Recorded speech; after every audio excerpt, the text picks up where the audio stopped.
बिस्मिल्लाहिर्रहमानिर्रहीम। बोलते कालम के साथ मैं आमिर रज़ा खान। और मैं बहुत दिनों से ये बात कह रहा था कि दुनिया दो ब्लॉक्स में तब्दील हो जाएगी।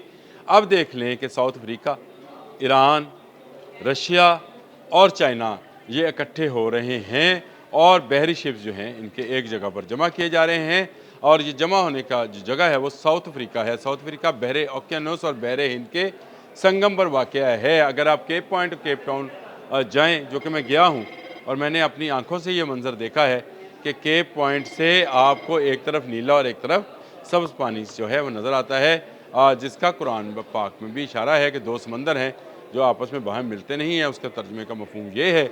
लेकिन इसी जगह पर आज रशिया, ईरान, साउथ अफ्रीका जो है जमा हो रहे हैं और चाइना के बहरी शिप जो है जमा हो रहे हैं। और ये अहम समझा जा रहा है कि वेनेज़ुएला पर कब्ज़े के बाद जिस तरह से अमेरिका ने इजारादारी दिखाई है और रशियन जहाज़ को रोका है, इन बहरी जहाज़ों का, जंगी बहरी जहाज़ों का एक जगह जमा होना जो है, इस बात का बेयन सबूत है कि तैयारियां अरूज पर हैं। यानी वो जो दो ब्लॉक्स जो कि वेनेज़ुएला से एक फ़ायदा लेता था और एक वेनेज़ुएला के ख़िलाफ़ था, उनकी आपस की बाहमी चपकलश जो है वो इस इंतहा को पहुँच गई है कि ये एक बड़ी आलमी जंग बन सकती है। ईरान की जो मौजूदा सूरत हाल है, उसमें ईरान के अंदर प्रोटेस्ट जारी है। वहाँ पर इल्ज़ाम लगाया जा रहा है कि मोसाद और अमेरिका की CIA जो है उसके एजेंट्स उसको बढ़ावा दे रहे हैं और इन वाक़यात को जो कि मुज़ाहिरा महंगाई पर शुरू हुए थे पुरतशद्दुद बनाया जा रहा है। दूसरी तरफ ईरान के बहरी जहाज़ जो हैं रशिया और चीन के साथ मिलकर बहरी मशक़ें कर रहे हैं। कल से इसका आगाज़ होगा इन बहरी मशक़ों का और इसको वेनेज़ुएला के हालात और तनाज़ुर में अहमियत दी जा रही है। और कहा जा रहा है कि ये बहरी मशक़ें जो हैं सिर्फ़ और सिर्फ़ अमेरिका के उस इक़दाम के ख़िलाफ़ हैं जो वेनेज़ुएला पर कब्ज़ा करके और वहाँ के सदर निकोलस मडोरो को ले जाने पर ख़त्म हुआ। और ये भी कहा जा रहा है क्योंकि अमेरिका ने धमकी लगाई है कि दुनिया का 55% ऑयल अब उसके पास है, तेल। और अगर चाइना और रशिया भी चाहे तो उससे तेल लें। देखें, वेनेज़ुएला से तेल कौन लेते थे ममालिक? चाइना और रशिया। ये तेल जो था वो इस्तेमाल करके बेचते थे, यानी वो दूसरे ममालिक में दिया करते थे। लेकिन अब ये मामला ख़त्म होता जा रहा है क्योंकि रशियन ऑयल टैंकर को रोकने के बाद अमेरिका ने वाज़ेह तौर पर एक जंग का ऐलान किया है कि वो उसको तेल नहीं ले जाने देगा। चाइना भी यहाँ से तेल और मिनरल्स और माइंस से मादनियात हासिल करता था, उसको भी रोक दिया गया है। उसके बाद रूस और चीन मिल गए हैं। ये मैं बहुत पहले दिन से कह रहा हूँ कि जिस दिन आलमी जंग का ब्लॉक्स बनेंगे, कुछ लोगों ने कहा कि 3 ब्लॉक्स बनेंगे, चाइना अपना ब्लॉक बनाएगा। मैंने कहा था नहीं, 2 बनेंगे, एक अमेरिका और यूरोप का और दूसरा चाइना और रशिया का, जो कि नज़रियाती तौर पर भी कम्युनिज़्म के हामी हैं और इनके साथ छोटे ममालिक शामिल हो जाएंगे। देखिए, साउथ अफ्रीका के सदर के साथ वाइट हाउस में क्या किया था आपको याद है? डोनाल्ड ट्रंप ने उनकी तज़यीक़ और तज़लील की थी मीडिया के सामने। और उसके बाद से जो है साउथ अफ्रीका कभी जो है इनका उनके अमेरिका के साथ नहीं चलेगा। इसलिए वो शामिल किस ब्लॉक में हुआ? वो उस ब्लॉक में शामिल हो गया जिसमें रूस और चीन शामिल हैं। तीसरा मुल्क ईरान है। ईरान पहले से ही अमेरिका के ख़िलाफ़ रहा है और अब भी वो अमेरिका के ख़िलाफ़ होने की सज़ा भुगत रहा है क्योंकि वहाँ पर जो हंगामे हैं उनको अमेरिका सपोर्ट कर रहा है। तो इस तरह से 4 ममालिक की मुश्तरका मशक़ें जो हैं जिनका आगाज़ कल से होना है, इस बात का सबूत है कि ये ब्लॉक बन गया है।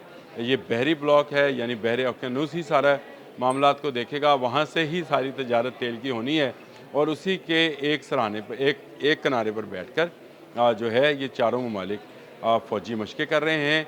वेनेज़ुएला के तनाज़ुर में, वेनेज़ुएला में जो कुछ हुआ और अमेरिका जो कुछ करना जा रहा है, उसके तनाज़ुर में देखा जाए तो ये मशक़ें बहुत अहम हैं। लेकिन आने वाले दिनों में आलमी जंग का ख़तरा मज़ीद बढ़ जाएगा।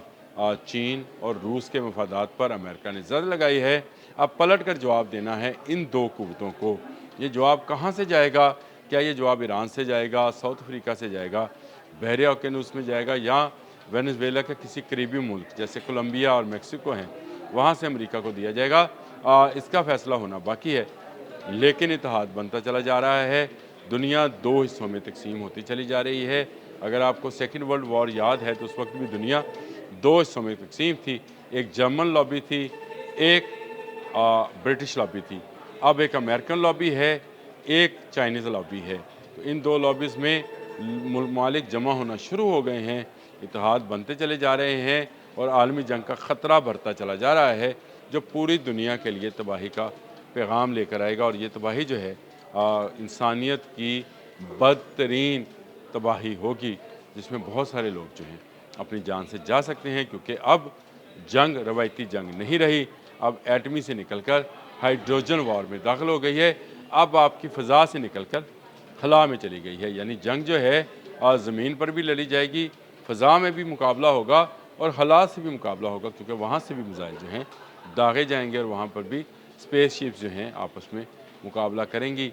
ये वो जंग है जिसको शायद कहा जाता है कि दुनिया की आखिरी आलमी जंग होगी, क्योंकि उसके बाद दुनिया नहीं रहेगी। दुनिया में आबादी तो ज़रूर रहेगी, लेकिन हाल हाल आबादी रहेगी। कहीं कहीं वो जो हम बचपन में सुना करते थे कि 12 कोह पे दीवा जलेगा, तो मेरा ख़्याल है ये इसी मामले पे ये बात थी कि क्या ऐसी जंग भी होनी है जिसमें इंसानियत जो है, इंसान जो है वो तबाह बर्बाद हो जाएंगे और इंसानियत सिर्फ बाकी रह जाएगी, और वो भी चंद इलाकों में, और उन इलाकों से दोबारा से इंसानियत परवान चढ़ेगी, जो फिर क़यामत चलेगी। उसमें बहुत सारे मामला और भी आएंगे, लेकिन अमेरिका जंग की भट्टी को दहका रहा है, और ये फ़ौजी मशक़ें जो हैं इस जलती भट्टी में मज़ीद तेल का काम करेंगी।